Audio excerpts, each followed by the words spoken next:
Ese ninde ushobora kwica umukobwa w'imyaka 23 akamusiga afungiranye mu nzu ye mu karere ka Burera? Abaturage babyukanye inkuru y'akababaro n'amayobera nyuma y'uko umukobwa wari usanzwe acuruza kantini asanzwe yapfuye mu buryo buteye urujijo. Ariko se byagenze bite muri iryo joro? Hari uwamubonye bwa nyuma cyangwa hari ibanga rikomeye riri guhishwa? Komeza urebe iyi video umenye amakuru yose kugeza umenya ukuri kuri uru rupfu rukomeje kuvugisha atari bake. Murakaza neza kuri channel yacu ibagezaho amakuru agezweho yizewe kandi acukumbuye. Uyu munsi tugiye kubagezaho inkuru ibabaje yabereye mu karere ka Burera, aho umukobwa w'imyaka 23 yasanzwe mu nzu yapfuye bikekwa ko yaba yishwe n'abagizi ba nabi. Mu gitondo cyo ku itariki 9 Gicurasi 2026 mu kagari ka Bungwe, murenge wa Bungwe, aha ni mu karere ka Burera, humvikanye inkuru yateye abaturage benshi ubwoba n'agahinda. Amakuru avuga ko umukobwa w'imyaka 23 wari usanzwe acuruza ibintu bitandukanye muri kantine byiganjemo ibyo kurya no kunywa, yasanzwe mu nzu afungiranye yamaze kwitaba Imana. Abaturage bavuga ko urupfu rwe rutunguranye kandi rudasobanutse neza kuko basanze inzu ifunze, ibintu bituma bakeka ko yaba yishwe n'abagizi ba nabi bamaze gukora ayo mahano bagahita bamusigamo afungiranye.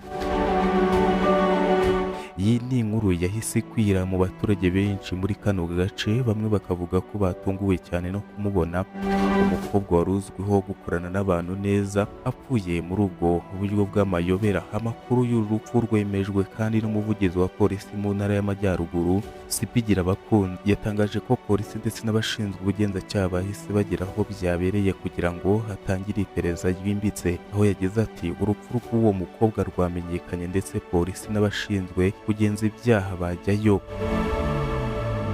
Kugeza ubu umurambo wa nyakwigendera woherejwe ku bitaro kugira ngo ukorerwe isuzuma rizafasha kumenya icyateye uru rupfu.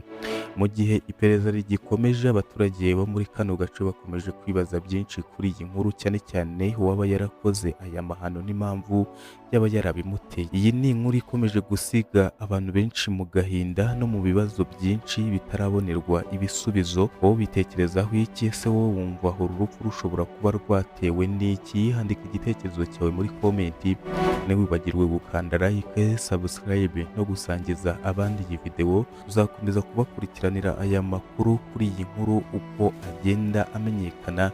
Icyo ngusaba wowe, reba aho hantu handitse subscribe, uyikore like ndetse na komenti kugira ngo ibiganiro byacu n'amakuru yacu bitazajya bigucika. Kandi ikindi, uba uduhaye inkunga ikomeye cyane. Ndakubwira yuko mu karere ka Burera mu murenge wa Bungwe humvikanye inkuru y'akababaro y'umukobwa w'imyaka 23 wasanzwe mu nzu yapfuye afungiranye bikekwa ko yaba yishwe n'abagizi ba nabi. Uyu mukobwa kandi ngo yari asanzwe acuruza kantine irimo ibyo kurya no kunywa. Abaturage bavuga ko bamusanze yapfuye mu buryo bw'amayobera. Ibintu byahise bituma polisi n'abashinzwe ubugenzacyaha batangira iperereza. Inzego z'umutekano nizimara gukora iperereza zizatangaza icyavuyemo, ibyo nabyo tuzabibamenyesha.